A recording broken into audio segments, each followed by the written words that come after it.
అలాగే క్రిస్మస్ గారు చెప్తున్నారు, అలాగే ఇప్పుడు నీవు ఈ లోకానికి పరలోక ప్రతినిధిగా పంపబడ్డావు. ఈ లోకానికి ఇప్పుడు ఈ లోకంలో నువ్వు ఏ హామీ ఇస్తున్నావో, ఏ మాట ఇస్తున్నావో, అది నువ్వు ఒక్కడే ఇచ్చాడు కాదు, అది పరలోకం ఇచ్చాడు ఆ మాట.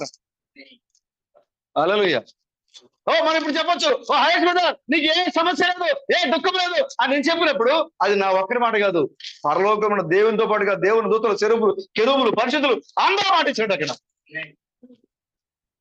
మన దగ్గర మనం పరలోక ప్రతినిధులుగా ఈ లోకాన్ని పంపడ్డాం. మనం ప్రభుకి స్తోత్రం కలండి కాక.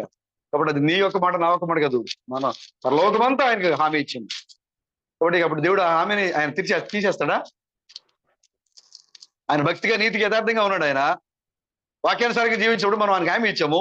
పరలోకం వెళ్ళిపోయిన తర్వాత నీ పాత జీవితాన్ని గురించి నేను శిక్షిస్తారా అని చెప్పడానికి దేవుడు అన్నాడు అనుకోండి, అప్పుడు ఏమంటాడు ఆయన?